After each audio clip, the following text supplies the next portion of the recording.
E essa apresentação, na minha opinião, ela representa essa versatilidade que nós aprendemos aqui no Hospital do Rio. Então, muito obrigada.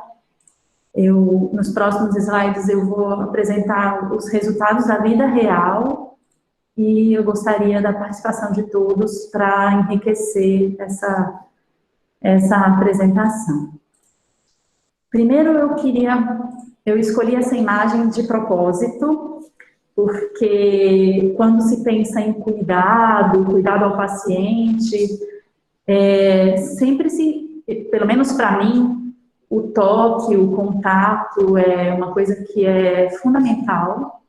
E essa imagem me chamou a atenção de propósito, porque o desafio é manter o cuidado em tempos de lockdown, em tempos de isolamento, em tempos em que a lavagem de mãos é até neurótica. Então, essa imagem eu escolhi de propósito para abrir a nossa mente, para começarmos a discutir as perspectivas. A minha apresentação tem essas premissas. Então, em primeiro lugar, o paciente portador de doença crônica, e aqui eu não quero dizer só o paciente receptor de transplante renal, eu acredito que essa apresentação ela pode ser muito mais abrangente do que isso. Ele confia e depende do sistema de saúde como um todo. A pandemia veio para colocar em xeque muitos dos nossos paradigmas, porque ela impôs lockdown a uma população com necessidades médicas e multiprofissionais contínuas e complexas. A pandemia expôs deficiências crônicas e agudas do sistema e exigiu soluções criativas e adaptáveis numa velocidade absurda.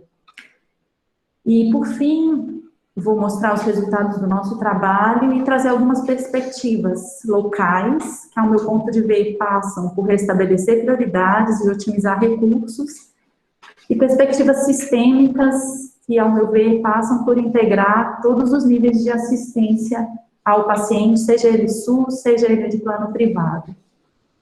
Ao final da discussão, espero que nós possamos ter algum tempo para trocar experiências e debater soluções. Primeiro, o Hospital do Rio tem uma característica de ser muito abrangente. Os nossos pacientes têm diferentes procedências. Esse é um mapa pré-pandemia, nós elaboramos em junho do ano passado. Haviam 8.210 pacientes transplantados em acompanhamento pelo SUS aqui na instituição. E esses boxes representam o número de pacientes em cada estado da federação. E aqui, os estados menorzinhos. Haviam 7.100 pacientes em acompanhamento que residiam no estado de São Paulo, 1/3 no município, 2/3 nos outros municípios do estado.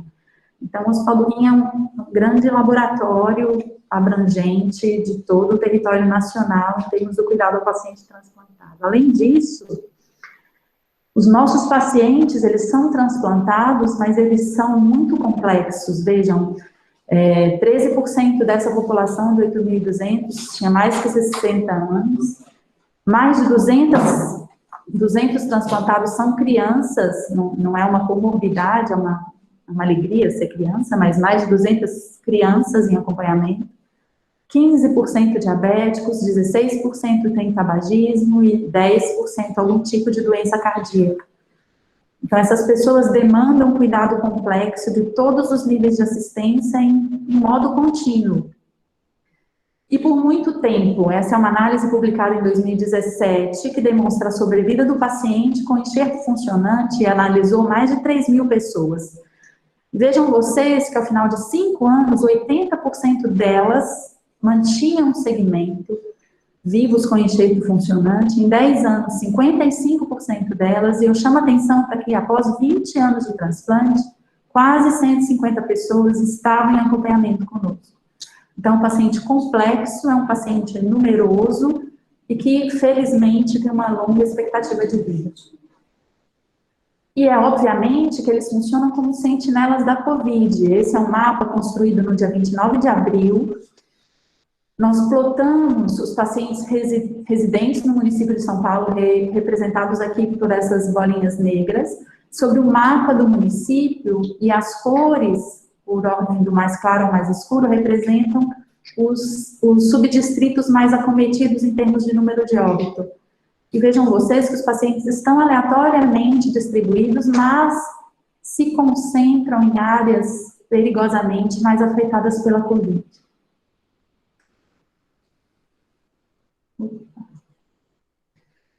Então, isso tudo, a pandemia veio para expor todas as nossas fraquezas e nos desafiar de todas as maneiras. Aqui eu colecionei algumas matérias.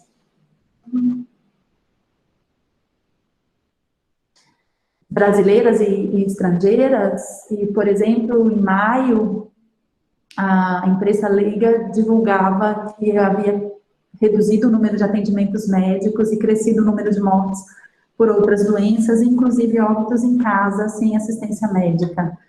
A Prefeitura Municipal alertava para a necessidade dos doentes não interromperem o tratamento das doenças crônicas, e eles faziam isso por medo de adquirir o coronavírus, mas essa ameaça não foi privilégio ou peculiaridade brasileira. Na Inglaterra, a revista The Economist alertou para que a pandemia havia exposto as deficiências do sistema público inglês.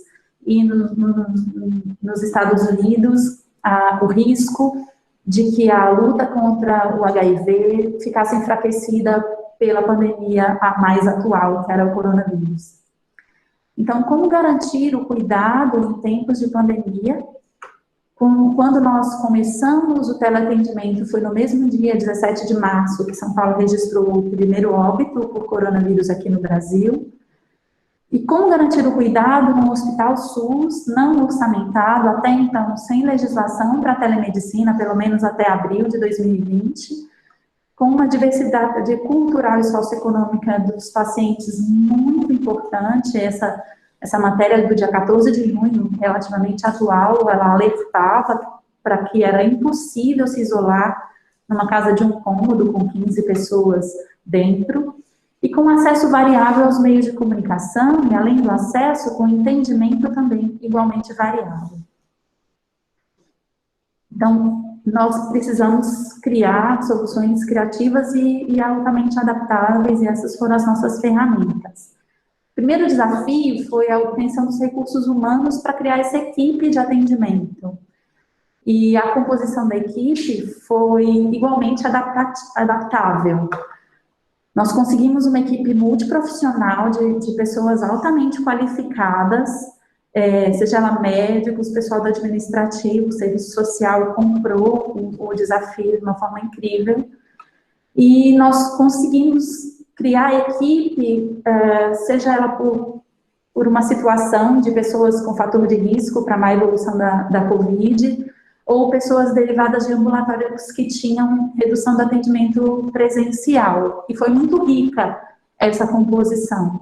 Nós também tivemos a oportunidade de oferecer a experiência única de aprendizado de 2 vias para os residentes e preceptores de nefrologia e transplante. Em troca, eles ofereceram esse serviço de atendimento junto com a equipe.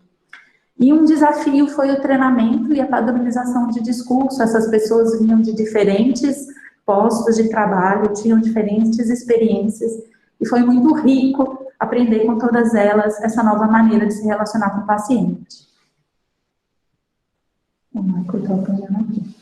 Foi muito necessário definir prioridades de trabalho, então nós escolhemos 2 frentes de trabalho, que foi a busca ativa de casos nas regiões mais acometidas pela Covid e acompanhamento dos sintomáticos identificados onde quer que fosse, em qualquer setor do Hospital do Rim ou fora dele.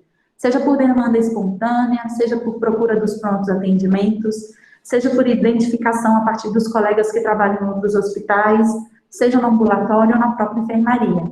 Todos os pacientes eram acompanhados, eram agendados e seguidos até a resolução. Nós também criamos e melhoramos canais de comunicação direcionada com o paciente, de forma que o paciente sabe falar com o Hospital do Rim, e criamos e aprimoramos canais dedicados de atendimento telefônico digital, e o Hospital do Rim aprendeu e aprimorou como falar com o paciente. Melhoramos as redes sociais, utilizamos como vetor de informação. Aqui são exemplos, eu dou créditos a Carolina Vaz, que comprou o desafio de uma forma muito parceira. E aqui são posts das redes sociais sobre as dúvidas, sobre medidas preventivas, sobre incentivo aos profissionais. Enviamos mensagens diárias aos pacientes e mensagem de texto, porque ela era a forma até então mais simples de chegar até o paciente. E obtivemos um índice de sucesso de 95% das mensagens enviadas recebidas e os canais de WhatsApp institucional gratuito de mensagens para troca de informações um pouco mais burocráticas. E aproveitamos os recursos já existentes para estabelecer esses canais de comunicação. Esse trabalho de mapeamento da rede já havia sido feito no ano passado, com o objetivo da contrarreferência, referência e contrarreferência do paciente. Aqui são exemplos.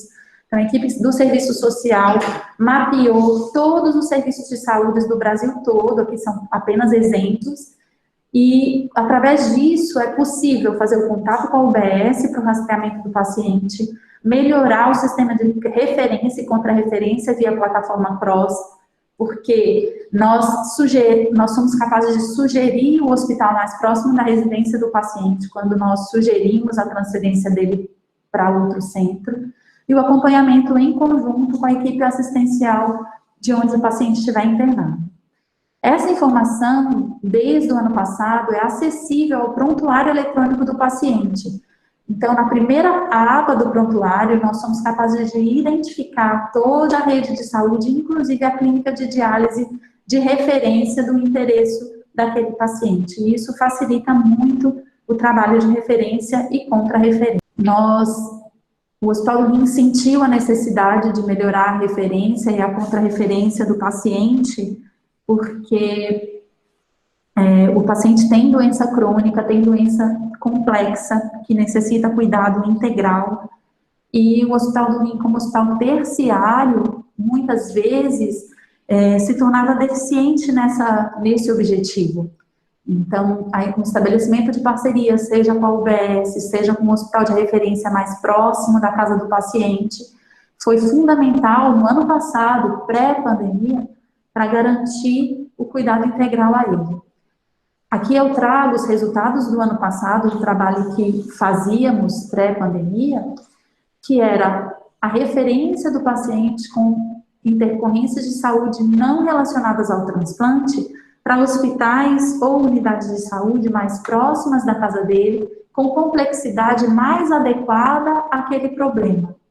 Então, naquele período de julho a janeiro de 2020, de julho de 2019 a janeiro de 2020, nós estávamos aprendendo e nós já havíamos referenciado 191 pacientes em 6 meses, seja via CROSS, foram uns 34 pacientes, seja contato direto com as instituições de saúde, foram 126, com 84% de sucesso. E uma vez o paciente referenciado, a equipe fazia o segmento dele até a finalização do caso, atualizava junto com a equipe de destino o plano terapêutico daquele paciente, e uma vez resolvido o problema, articulávamos o retorno ao segmento ambulatorial pós-transplante. E esse aprendizado, essa destreza foi fundamental para o cuidado do paciente na situação da pandemia. Nós, então, transportamos o modelo de atendimento de referência e contra-referência para o paciente sintomático. Então, o paciente, ele estava em acompanhamento ambulatorial, ele tinha uma intercorrência, assim como nas outras complicações em relação ao transplante. Essa intercorrência, no caso, era o sintoma respiratório, isso era identificado por qualquer setor do hospital. O setor de telemedicina, junto com esse setor, organizava a logística para testagem e para fazer chegar o resultado ao paciente. Uma vez o diagnóstico confirmado, nós fazemos a interface com o serviço de saúde com o paciente, se ele não internar, o segmento desse paciente até a resolução do problema, o acompanhamento em conjunto com a equipe assistente, se esse paciente precisar de internação, E, muito importante, a organização do retorno desse paciente ao segmento ambulatorial pós-transplante, para que todo o investimento não se perca e para que não haja desperdício de esforço e de recursos. Então, agora, nos próximos slides, eu trago o resultado do trabalho em equipe que nós desenvolvemos nesses 6 meses. Primeiro, foi um trabalho muito bonito, que nós conseguimos buscar ativamente 600 pacientes que moravam naquelas regiões mais acometidas pela Covid. O Serviço Social, através de um questionário estruturado, de somatório de pontos derivados da cartilha do Ministério da Saúde, conseguiu contactar 600 pessoas entre maio e julho desse ano. Se ele era assintomático respiratório, ele passava para o atendimento médico. A maioria não tinha sintomas respiratórios, mas foi uma oportunidade de fazer o contato com esse paciente, tirar dúvidas em respeito ao cuidado, à prevenção, às medidas familiares, garantir o retorno ambulatorial, tirar o medo e o pavor desse paciente de continuar o tratamento ambulatorial. Além disso, no setor da telemedicina, com a equipe médica que nós fomos capazes de compor, nós atendemos mais de 2.000 pessoas entre março e julho desse ano. Sejam eles com Covid confirmado, que foram até o momento 469 pessoas, seja sintomáticos respiratórios leves, com teste negativo ou sem necessidade de testagem, ou pacientes com outras queixas, outras dúvidas, que tiveram o canal da telemedicina como garantia de continuidade do cuidado também.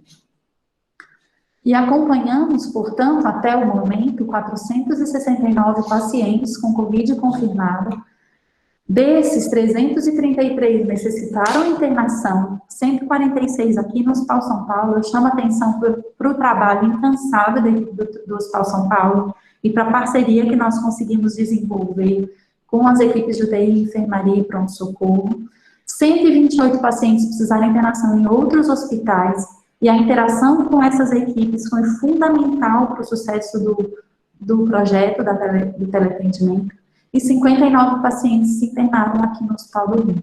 Nós tivemos uma letalidade de 28%, mas 240 pessoas já estão curadas, de volta à sua casa, de volta ao acompanhamento ambulatorial. Aqui eu mostro um pouco da diversidade do comportamento do paciente transplantado na pandemia, que não é diferente da população geral.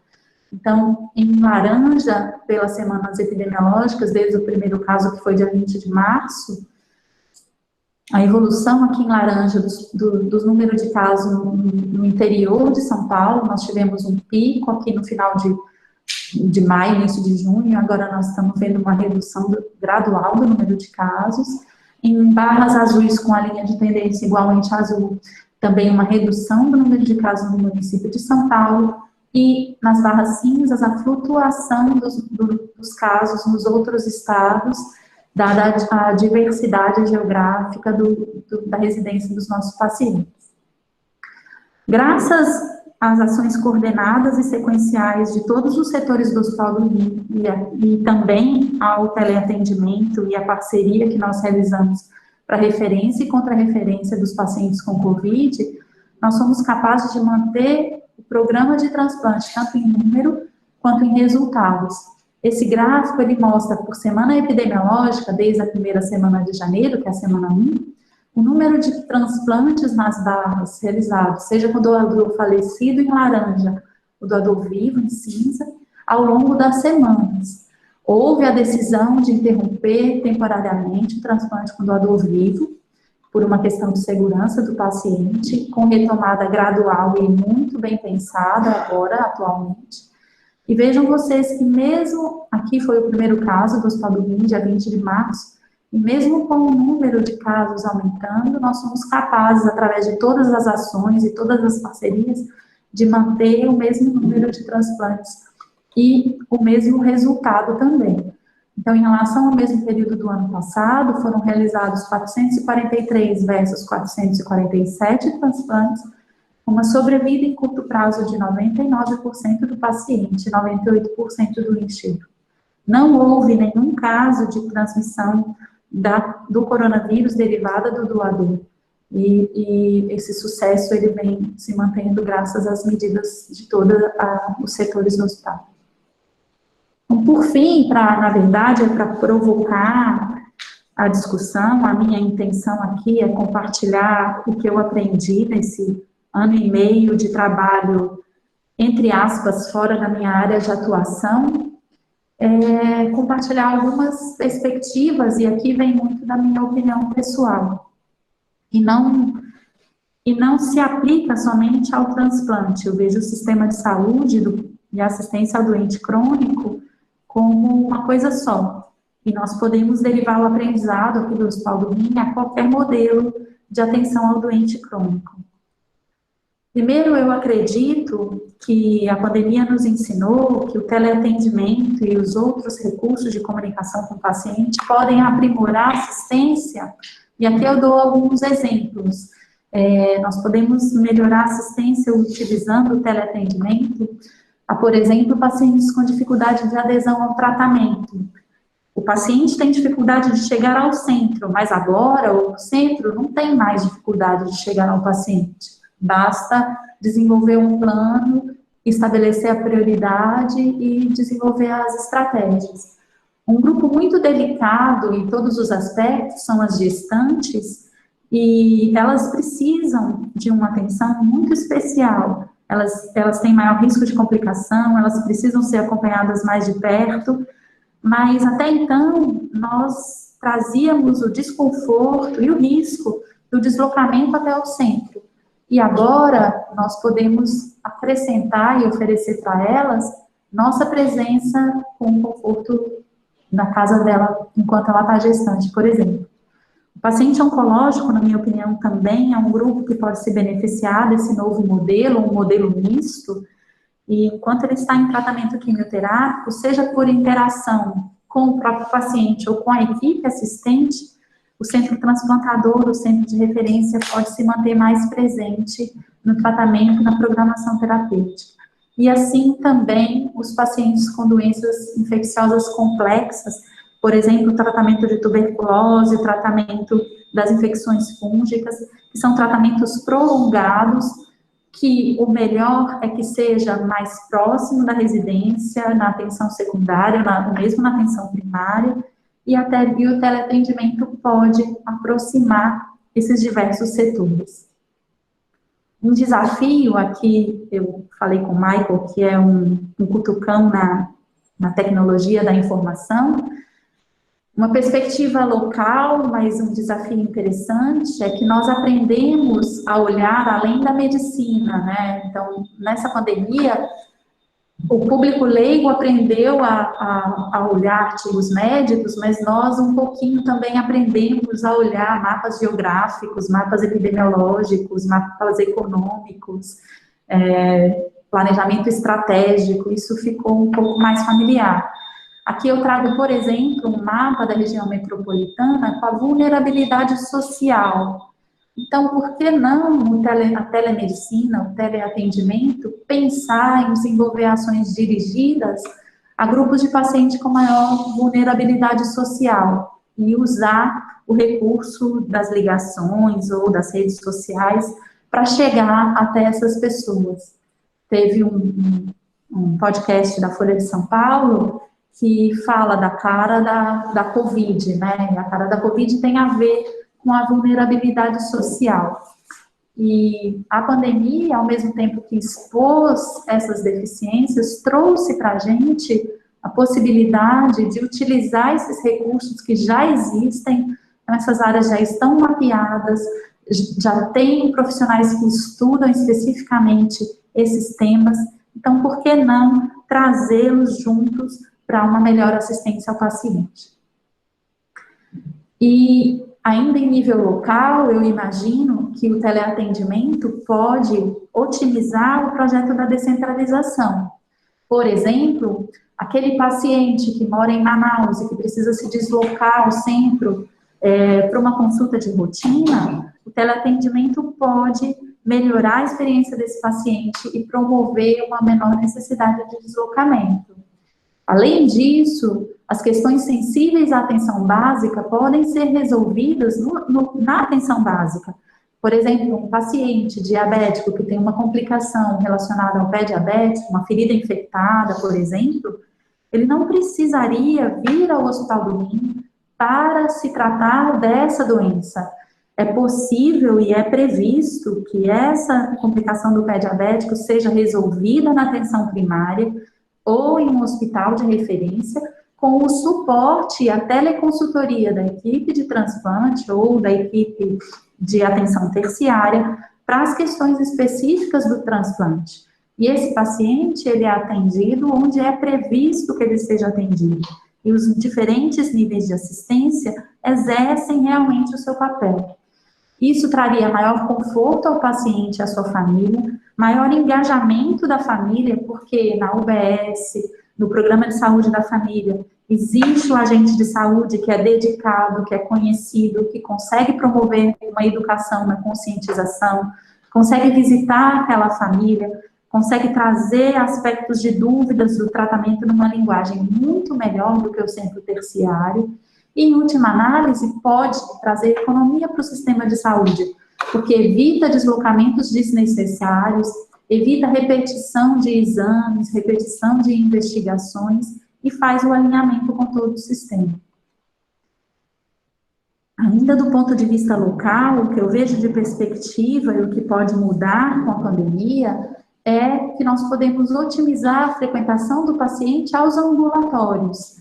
Ou, antes da pandemia, o paciente, por motivos diversos, precisava se deslocar até o ambulatório e fazer uma consulta presencial para qualquer um dos motivos que ele precisasse.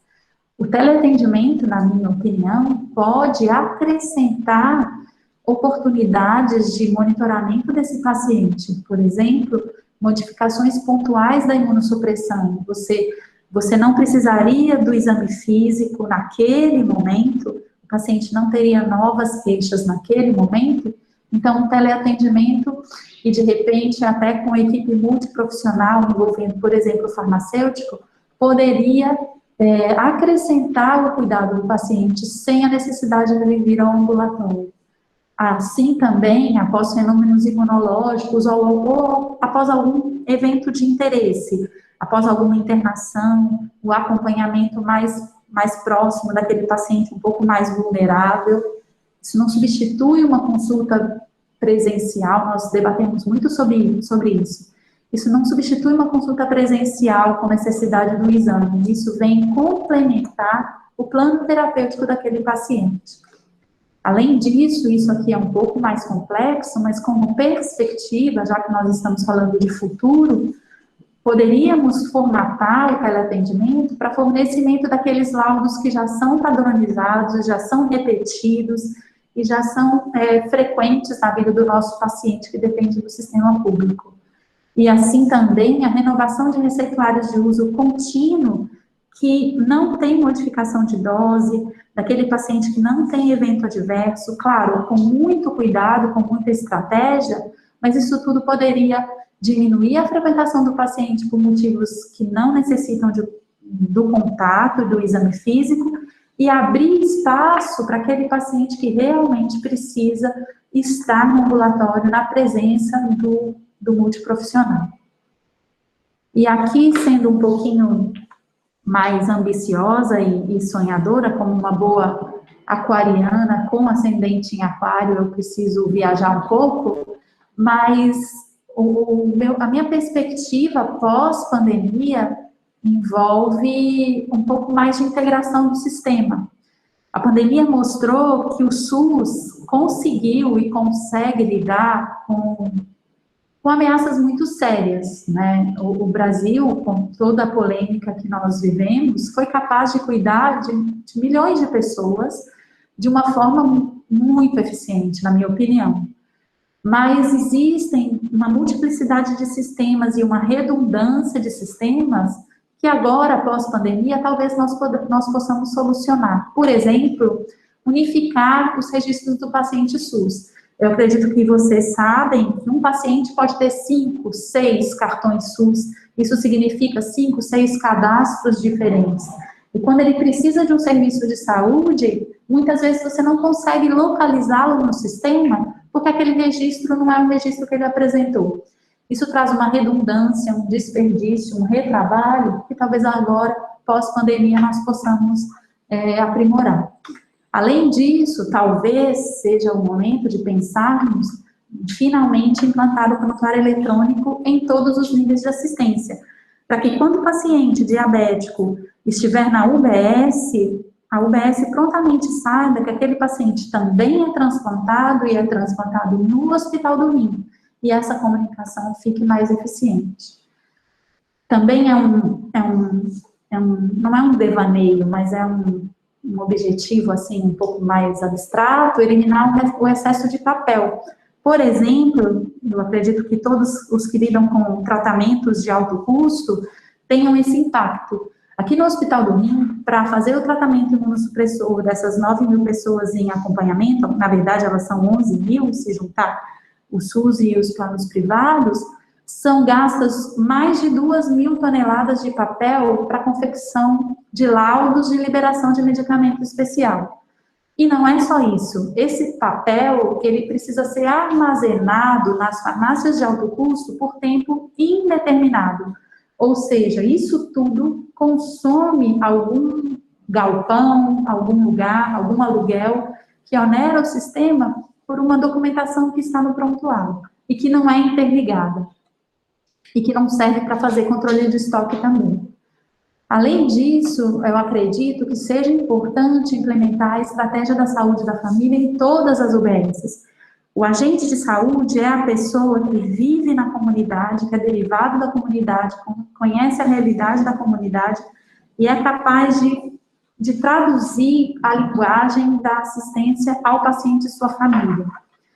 Uma dificuldade que o Antônio da Cross sempre me ensinou é comunicação entre as outras instituições. Então, talvez a pandemia possa aprimorar os núcleos internos de regulação, para que a comunicação entre as pontas do sistema seja mais eficiente. Não foi raro, por exemplo, quando o paciente era transferido para uma outra instituição, haver uma redundância de notificação do coronavírus. E graças à comunicação entre o Hospital do Rim e o Hospital de Destino, a gente conseguiu fornecer o resultado do PCR e evitar esse retrabalho da notificação, por exemplo. E, por fim, expandir as plataformas de regulação de serviços de saúde para outros serviços. Nós temos a CROSS, que lida com urgência e emergência, nós temos a CROSS, entre aspas, municipal, que é o módulo ambulatorial e o módulo não urgente, mas como o professor Medina falou, nós podemos criar a, entre aspas, CROSS de qualquer serviço que o Sistema Único possa oferecer. Por exemplo, testes PCR, por exemplo, mamografias, por exemplo, tomografias, e aí por diante. Esse é um projeto que nós estávamos a ponto de começar na pré-pandemia, e agora eu acredito que nós vamos ter a capacidade de retomar. É um projeto piloto que nós faremos com as UBSs vinculadas à SOS, que se chama SPDN Divisão Paz, que é o cuidado ambulatorial do paciente transplantado vinculado à atenção primária. Então, na época, nós identificamos os pacientes transplantados que moravam no território que era abrangido pelas UBSs dessa SPDN Paz. Nós fizemos eleição de 8 UBSs estratégicas para o programa piloto.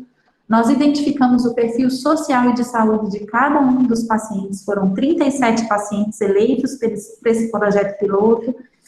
Fizemos a elaboração do plano terapêutico de cada um desses pacientes e fizemos um evento de treinamento das equipes da UBS. E o próximo passo seria e será o acompanhamento em conjunto desses pacientes com a integração das informações em tempo real, para que o paciente diabético seja tratado na UBS, para o paciente hipertenso seja tratado na UBS, e as complicações sensíveis à atenção básica sejam resolvidas lá. E a atenção terciária, que somos nós, a gente possa realmente cumprir o nosso papel de fornecer o tratamento de alta complexidade dele. Então, eu gostaria de agradecer mais uma vez a oportunidade de aprender essa nova habilidade, a oportunidade de estender o cuidado a essas pessoas, agradecer a equipe que topou esse desafio Eu não sabia como que a gente ia fazer isso, mas a gente fez. Então, é um prazer estar aqui, e é uma honra poder estar aqui contribuindo com isso. Obrigada.